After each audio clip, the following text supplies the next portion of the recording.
वो शहर जो कभी दुनिया भर के इल्म का मरकज था, जहां हर गली से हिकमत की खुशबू आती थी, जहां के बाजारों में सिर्फ सौदे नहीं, अफकार का कारोबार होता था। मगर जब दिलों में गफलत ने घर कर लिया, जब सजदों की जगह साजों साज ने ले ली, जब मस्जिदों में खामोशी और महफिलों में शोर बढ़ गया, तो आसमान की तरफ से अल्लाह की एक निशानी उतरी। वो आग की शक्ल में आई थी, मगर उसके पीछे अल्लाह की रहमत छुपी हुई थी, जो बस किसी सच्चे दिल की पुकार का इंतजार कर रही थी। कहते हैं वो रात बहुत सुकून भरी थी, मगर अचानक किसी गली के कोने से एक चिंगारी उठी। वो चिंगारी ऐसी थी जिसने देखते ही देखते शोले की शक्ल इख्तियार कर ली। हवा ने उसी पर दी और बगदाद की गली जैसे जलते हुए कोयले में तब्दील हो गई। लकड़ी के मकान, कपड़े की दुकानों और टीन की छतों ने उस आग को दावत दी, और फिर आग ने किसी मेहमान की तरह नहीं, अजाब की तरह दस्तक दी। हर तरफ अफरा तफरी थी, लोगों की चीखें, दौड़ते कदम, हाथों में पानी की बाल्टियां, मगर आग किसी से डरने वाली नहीं थी। वो दीवारें चढ़ती गईं, छतें गिराती गईं, और जो रास्ते पहले इश्क और इल्म की कहानियां सुनाते थे, वो अब खाक उड़ा रहे थे। आग एक घर से दूसरे घर, एक दुकान से दूसरी दुकान, सब कुछ निगलती जा रही थी। और जब सुबह का पहला नूर फूटने लगा, तो पूरी गली जैसे किसी जनाजे की शक्ल इख्तियार कर चुकी थी। मगर उस वीरानगी में एक मंजर ऐसा भी था जिसने हर आंख को हैरत से भर दिया। उस पूरी गली के बीच एक घर ऐसा था जो न जला था, न झुलसा, न उसकी दीवारें गिरी, न छत डरी। ऐसा लगता था जैसे आग को वहां से गुजरने की इजाजत ही नहीं मिली। लोगों ने जब पास जाकर देखा, तो सच में वो घर वैसे ही खड़ा था जैसे कोई मुअज्जज मेहमान के लिए बचाकर रखा गया हो। और पूछने पर मालूम हुआ, उस घर में एक अकेली बेवा औरत रहती थी।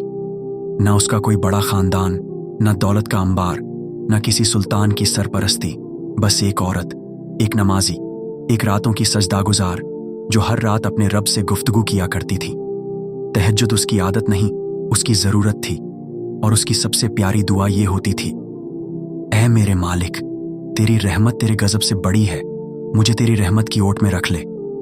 जब लोगों ने उससे पूछा, ऐ बंदा ए खुदा, तेरा घर कैसे बच गया, तो वो मुस्कुराई और उसकी आंखों में यकीन का नूर था।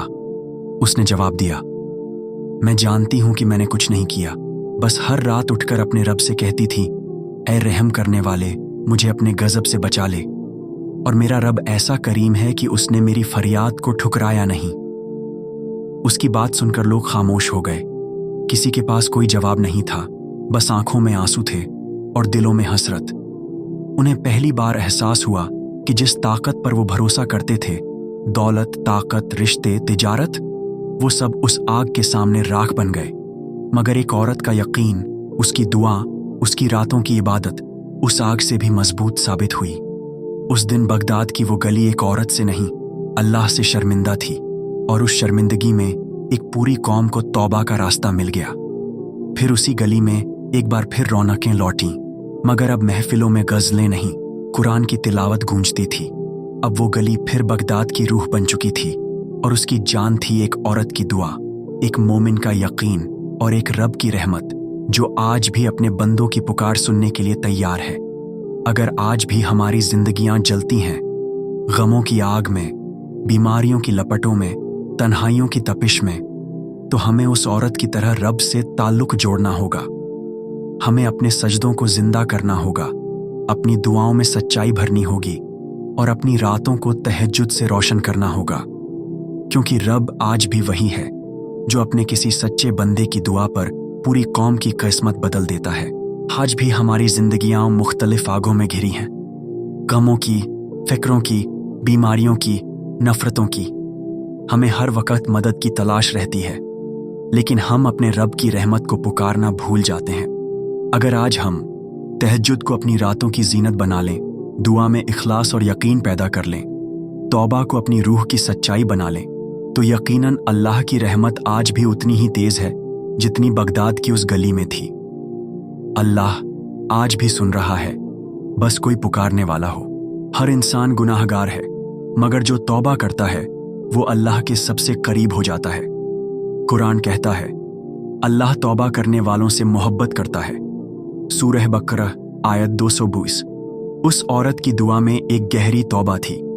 उसने सिर्फ अपने लिए नहीं बल्कि अपने शहर के लिए अल्लाह से रहमत की भीख मांगी। यही तौबा उसकी ढाल बनी।